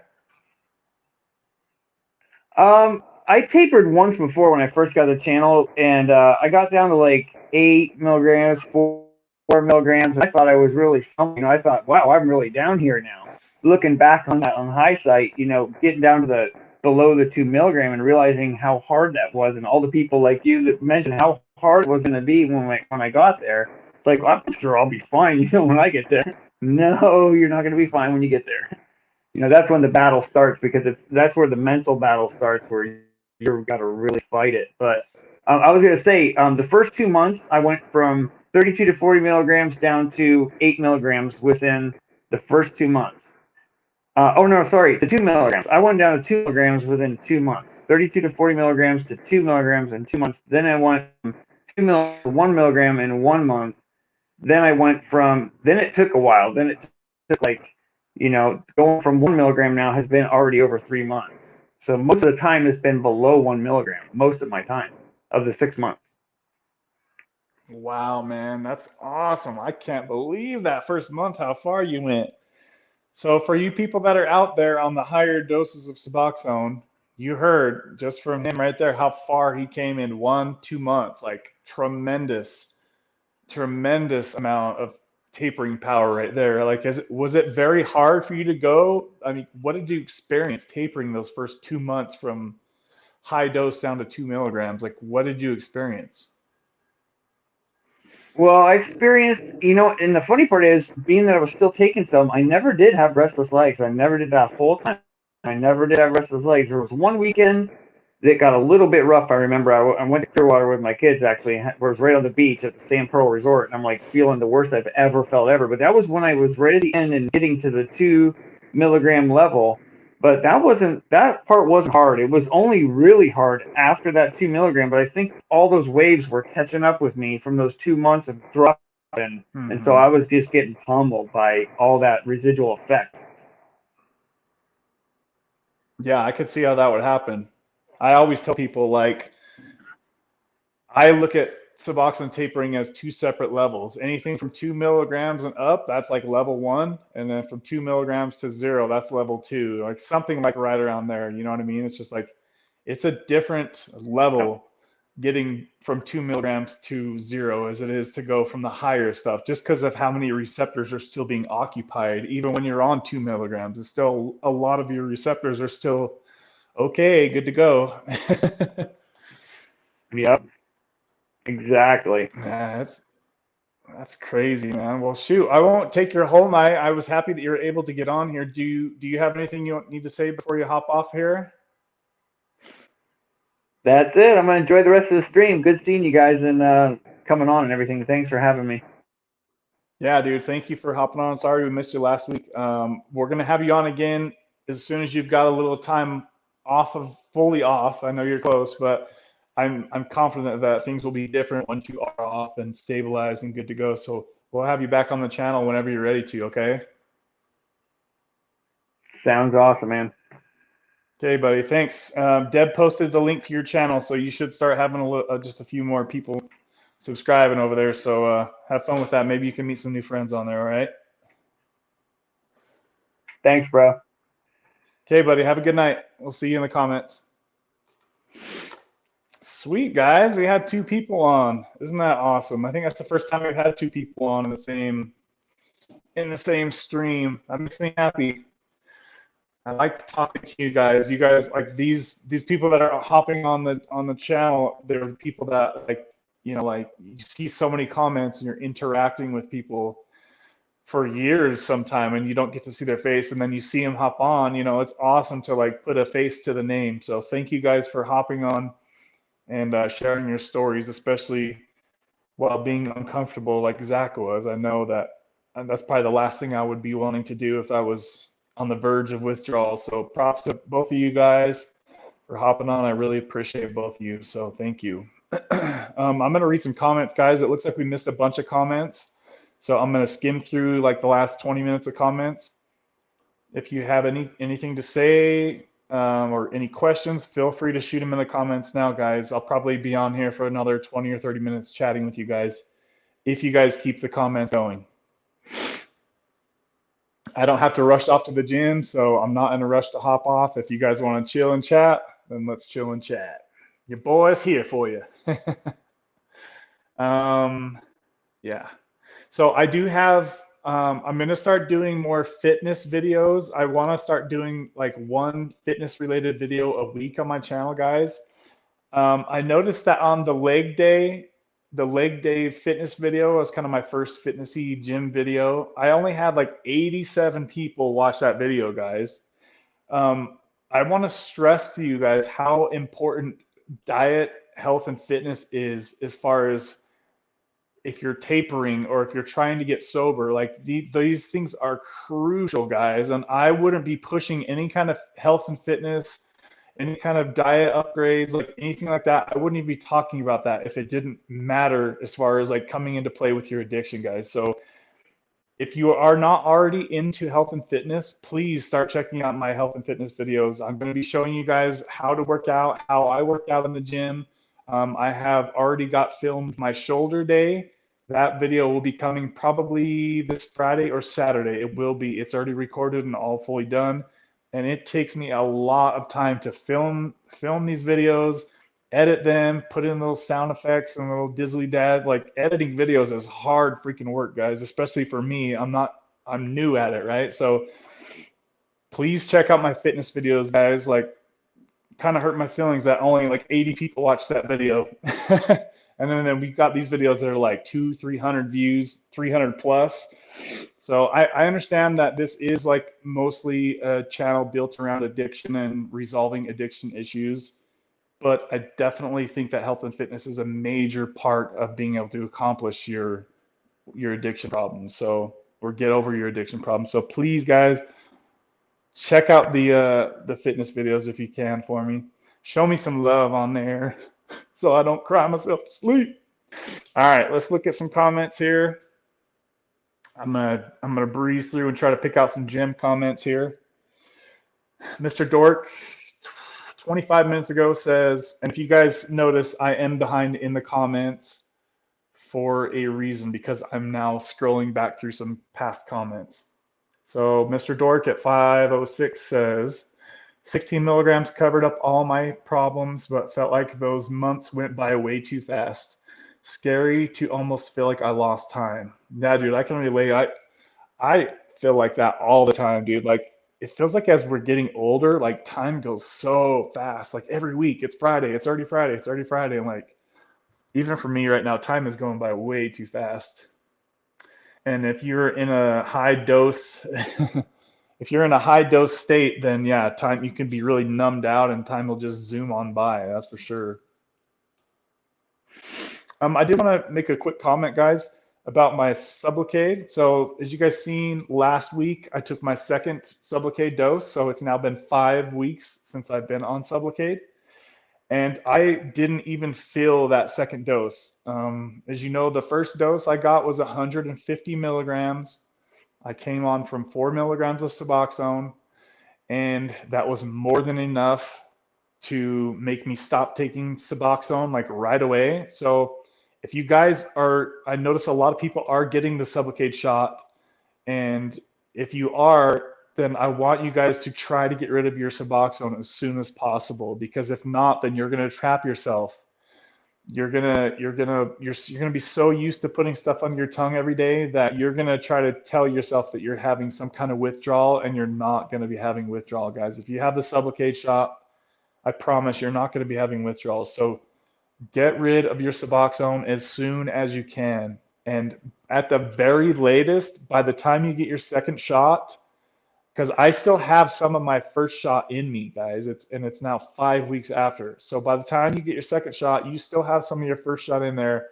You should no longer have Suboxone in your possession, because chances are more than likely you're going to have a moment of weakness, and you're going to want to feel that feeling that you get once you take Suboxone. And that's not why we got on Suboxone, is to continue to enforce that we need to put something under our tongue every day.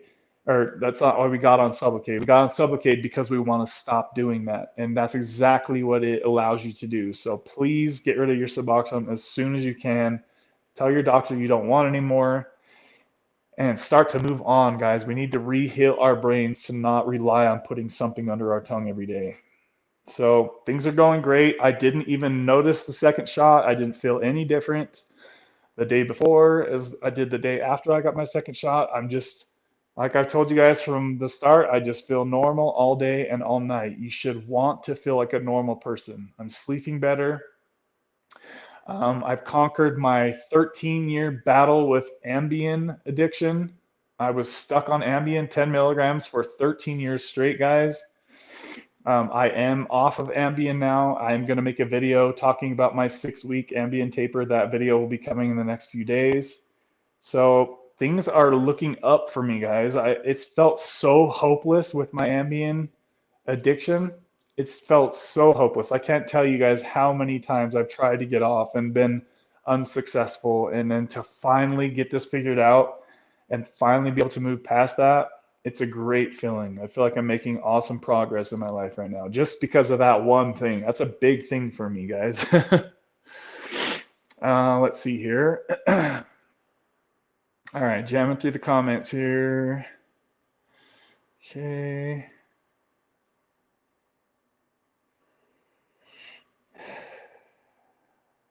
Tyler says, I like your gaming chair, Zach. What's up, Tyler? How are you, man? Okay. Deb posted a website about helpmegetoffdrugs.com/taper. This is dope and helping me tremendously. Please, Kev, could we do these more? Yes, Michael, for sure. We will do more videos like this. I've been meaning to have people on the channel. It's just been so much about me lately because with my switch to Suboxone, I've really wanted to document a lot of my process since it was such a huge change for me. So now that we've kind of got my process out there and I've got kind of all I wanted to get out there about Suboxone, we're definitely going to kick it back to more people like the ones we had on today. We want to get as many stories out there as we can on this channel, guys. There's me saying guys again. It's going to take me a while to get rid of that habit. Does Kickin know that Zach is at 0.5 milligrams? Yeah, I do. I knew he was somewhere right around there. I think he may have thought it was 0.25 based on the milligram scale conversion. No, I knew he was somewhere right around a half of a milligram. I'd watched one of his recent videos. Let's see here. Ethan says, yes, I know. He told him in the beginning. Gotcha. Okay. Jumping from half of a milligram seems scary. Yeah, for some people it can be. For some people that could be a walk in the park. I mean, like I said earlier, Cindy jumped off at 24 milligrams. But all we can do is try. You know, everybody's different. Some people can jump off at 24 milligrams. Some people can't jump off at a quarter of a milligram. So it's going to be different for everybody. You know, a lot of it comes down to mindset. Let's see here. Okay. Hey, Ethan, thanks, man. Ethan says, best Suboxone channel by far. We got to help and support everyone here. Yes, I appreciate that, Ethan. I'm going to go ahead and pin that up. Thank you, Ethan. That's very kind of you, man. I appreciate you saying that.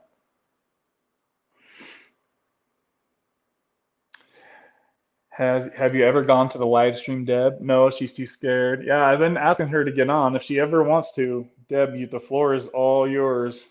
You know you're welcome on here any day of the week. I would love to have you if you're comfy enough, Deb. Conspiracy Nikki says, I kind of wish people would admit that taking kratom incorrectly when you first take it can affect the benefits of it, and peeps shoot it down and say it don't work for them. That's an interesting comment. I agree with you, actually. People would admit taking it incorrectly when you first start. Yes, and that's why I am so like, whenever I talk about kratom, you'll hear like a big warning from me because I know that it can get out of hand for a lot of people taking kratom. So that's why I always stress, if you're going to try kratom, start with the lowest amounts possible and never let yourself feel euphoria from kratom, because as soon as your brain realizes that it can get euphoria from taking kratom, your brain's going to try to tell you to start scooping that stuff. And that's when you really go down a dark road, guys. So I agree with what you say there, Conspiracy. And that's why I'm always just telling people, be careful, start low, and don't let yourself get the feel goods from kratom, because that's when the bad stuff happens. Michael says, yes, we are. Kevin is a good, strong leader. I'm a leader. Yeah, we need more in our communities like you. Thank you, Michael. Yeah, you guys are being sweet to me today. Thank you, guys.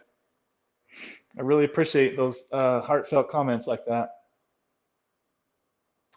It's not regulated and has many different brands, strands, and ways to take it. So it is really hit or miss with most people.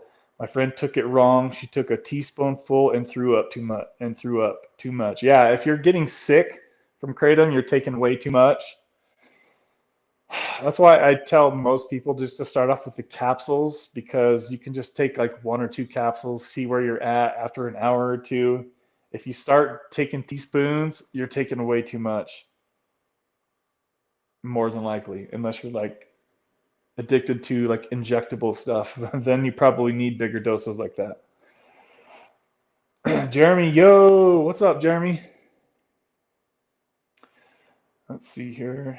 Deb says, I pulled a back muscle from RLS last winter. Ouch. I tried to jump from a high level and quick taper. Oh, RLS is like all of our worst nightmares, it seems like. Conspiracy says, I appreciate you saying that, man. Yeah, for sure. I'm glad you brought that up too. So thank you for saying that. A first time, let's see. That a first time should take 250 milligram. not grams. Yeah, it's definitely, I always tell people to take the lowest amount possible because just like Suboxone, you know, it's like when people say less is better, it's in a weird way, it's like a mind trick, but in a lot of ways it's true. Like you want to take the lowest amount possible for you to feel okay with Suboxone too. Because then you're going to have less side effects. You're going to be less addicted to it. Like the jump off of it's going to be much easier if you're on the lower dose. Like there's just so many benefits to keeping whatever you're taking to the lowest effective dose. That's true with anything, even like caffeine. You know, like if you start drinking caffeine every day, then your tolerance is going to rise, and then you're going to be needing to take 500 milligrams of caffeine a day just to feel normal. It's the same thing as opiates. You need to, if you know, if possible, like spread it out. Take it once or twice a week. Like however you can, keep the dose low. Let's see here. Kratom is super variable. Even strands that are known as the best and from the best source may not work for someone. When you find the one that works, it's super addictive. That's a great point, Mr. Dork. Great point. Hello, Jesse. How are you? Thanks for commenting. Looks like that was like 13 minutes ago. I'm getting caught up in the comments here, guys. 14 people in here. How many likes do we have? Can someone tell me on the video how many likes we have? Hopefully we got at least 15 by now. Everybody on here sharing their stories. Zach says, thanks everyone. Yeah, jumping from 0.5 sounds very scary. Yeah, that's definitely not easy for people like us that have struggled to get off of lower than that even. Let's see here. Oh, Marky wants to post that link. All right, I'm gonna throw him a wrench-a-roni. Hold on here. How do I do this? There you go, Marky. The wrench is yours, my friend. Okay. I think I gave it to him, but it's not showing a wrench by his name. You should be able to post that now, Marky. Let's see here. Sarah, good question. So Sarah says, so you haven't taken any subs since your shot? Sounds like you probably haven't seen one of my last week's video. So I told the folks I took Suboxone 3 times over the first month that I had my first shot. And basically I only did that because I had them and I thought I was in some kind of a weird like withdrawal. Like I was really yawning and like really sleepy, tired in the middle of the day. So I basically tricked myself into thinking that I had some kind of withdrawal. Who knows if that really was withdrawals or not, but I did take a dose of Suboxone and it actually did take that away. But come on, man, some yawns is going to make you take subs. Like that's weak. So since I told myself as soon as I got my second shot that I was going to get rid of all my subs, and that's exactly what I did, Sarah. And there's going to be a video coming in the next day or two showing me getting rid of my Suboxone. So I don't have any more Suboxone, guys. I don't want any more. My doctor knows I can't get any more from him. I don't have any hookups outside of my doctor, so I'm done with Suboxone as far as that's concerned. As far as me taking medication orally, I won't be taking any more. Zach says, congrats with the Ambien. Thank you, buddy. Yeah, I'm pretty proud of myself. I'm gonna pat myself on the back with that one. That was that wasn't the easiest thing to get off of after being stuck on it for 13 years. And it's still challenging to get to sleep some nights. Sometimes it takes me 2 hours to fall asleep. I'll just lay in bed and finally I'll doze off after a couple hours. But it's got to normalize sometime, right? I got to get to sleep sometime, so. Let's see here. Mr. Dork, it is only addictive if you build a tolerance. We get used to the alkaloid and build tolerance, so you must take it correctly like medicine. You only take like 3 to 5 grams a day and switch up strains. Yeah, I honestly with Kratom, like I would think it could be super useful for somebody if they only took it like once or twice a week. That way your tolerance would never go up. If somebody was able to use it that way, My ex-girlfriend used to use it for like period pain or cramps or whatever, and it worked awesome.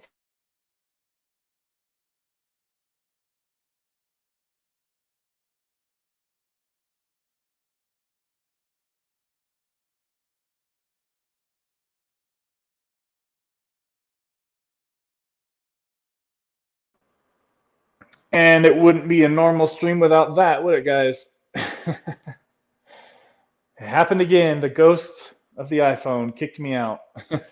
I'm back, guys. Sorry, I don't know what happened. It just kicked me right off the stream there.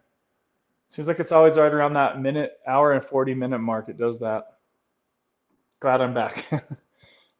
All right, let's keep reading some comments here. All right, Deb says it says she has 15 thumbs up. All right, that's cool. That works. That works. All right, Marky just posted a link to that video, guys. So if you're watching this on the replay, go right to the live chat and you'll see the link that he posted. Let's see here. And what I'm talking about is for his Ibogaine experience. Thanks for posting that, Marky. Let's see here. Does anybody have any idea why that my phone kicks me off like that? That is so weird to me that it does that.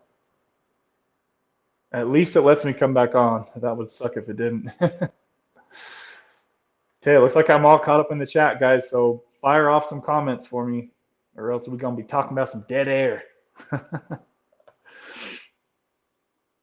Deb said that the link works.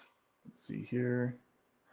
Yeah, it's at the same. It seems like it's at the same time that it kicks me off. It's got to be an iPhone ghost. Yeah, it's an older iPhone, so that's probably something with that. Glad it wasn't my phone.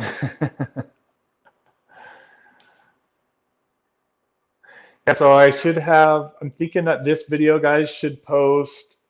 It's going to depend on what YouTube says. So what happens is after I stop the stream, YouTube either gives me the green light or the red light, basically. And if they give me the red light, then I have to have them manually listen to it. So some poor person that has no idea what we're talking about has to listen to me babble about this stuff for an hour and 45 minutes. So if that's you, Mr. YouTube person, I'm sorry that you have to listen to all this. Zach says, I still have an iPhone 7 Plus. Yeah, this one's an iPhone 7 right here, just a little tiny guy. I'm surprised it even still works, because that's like 8 years old now, I think. That's a pretty old phone. It's in really good condition too. And then I've got the Pro right here, the 14, and then this one is the 11 that we're recording on. I need to find a way to get higher quality videos. Like, how does the video quality look when you guys are watching me right now? Is it like kind of crappy? I always feel like it's not that good. What do you guys think? Is the video image quality like kind of crappy by YouTube standards? Because I kind of feel like it is. I don't know why it's not like high def or whatever. Maybe it's a StreamYard thing. StreamYard maybe only no, that's not true because looks fine for what we're doing. All right. Yeah, like I've seen other creators like they're using StreamYard and it's like crystal clear, super, super high def. Do you have a light? No, I just have my regular house lights above me. Is that the problem? I need like a light in my face? Yeah, I'm just using the front-facing camera on my iPhone 11. I think it's only like what, 11 megapixels or 13 megapixels? That's probably the issue, huh? You can go to the tools and adjust the quality to 720. You can do that on the live stream, Deb? Or are you talking about on the replay? Probably a newer GoPro. I have a newer one. I have, what is this? I think this is like a 8. I forgot about this thing. Pretty sure this is like a GoPro 8. Oh yeah, 8 black. Would that be better image than using my iPhone? Clean your lens, buy a light that creators use and makes it nice. That's interesting. Yeah, I guess I could see that because I am all like kind of darked out here.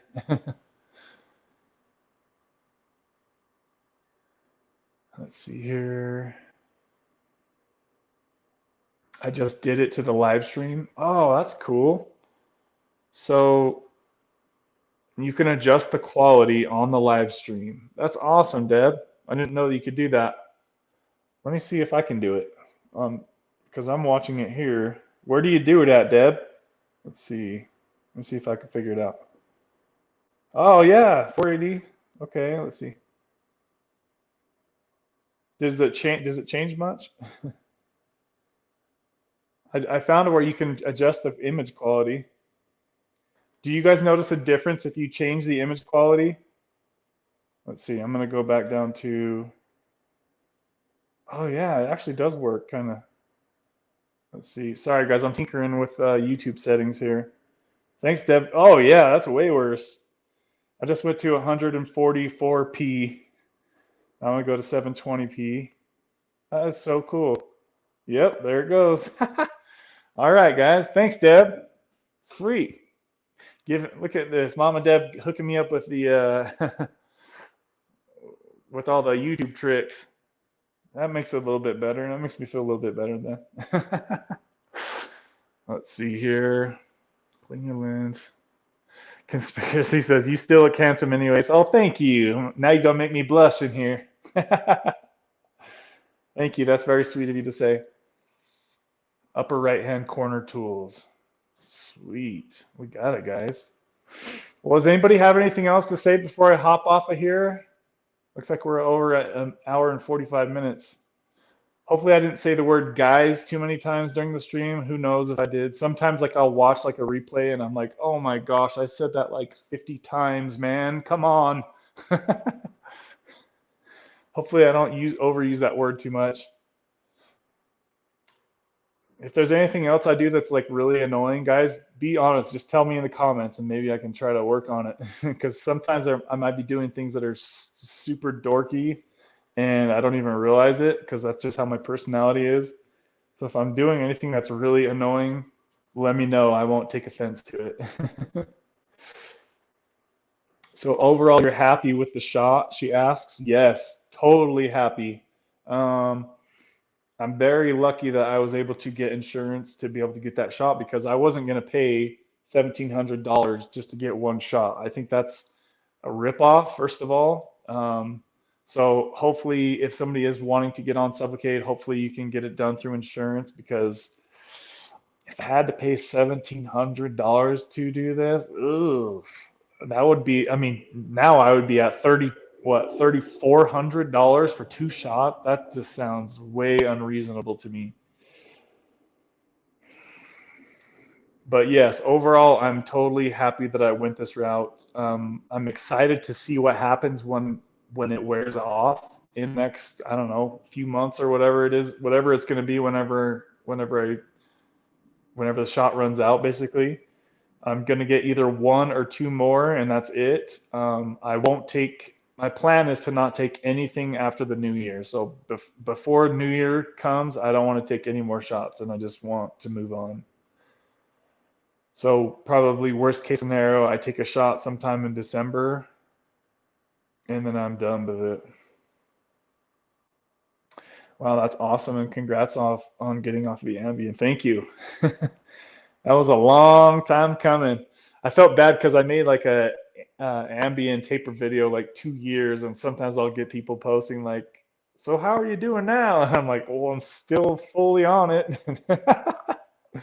So it's going to be nice to like update some people and let those people know on the older videos that I made about Ambien that I'm finally off of it. But I'll make a shorter, like just a shorter video about Ambien for people that, because there are a lot of people out there that are on Ambien, probably way more people on Ambien than Suboxone. So I'm sure that a lot of people can relate to me and wanting to get off of Ambien. So I will make probably 1 or 2 more videos going forward, guys, about Ambien and talking about it. But yeah, guys, I hope you guys will at least watch some of my fitness videos. I know they're probably not like the funnest thing in the world to watch, but it's something different for the channel. I'm going to try to take fitness a little more serious for the channel's sake. I know Doc Chris Park was actually talking about wanting to do some fitness videos as well, so hopefully he does that, because I would be interested to watch him do that as well. So I guess that's going to wrap it up for today. We're going to shut it down at 1 hour and 50 minutes. Big shout out to Deb and Markie Rizzo for the super chats today. I really want to thank you two for contributing to today's show. And also for the people that hopped on, Markie Rizzo again, and Zach. Thank you guys for hopping on and being vulnerable for the folk to see you. All right, guys, I'll watch for you guys in the comments. Show me some love in the comments, and don't forget to hit the like button. And it looks like we're just like 2 subscribers away from 1,900 subscribers. So we're getting so close to that 2,000 mark, everybody. Should be some more videos coming up, and we'll see you guys on the next live stream. All right, guys, have a good night. See you guys.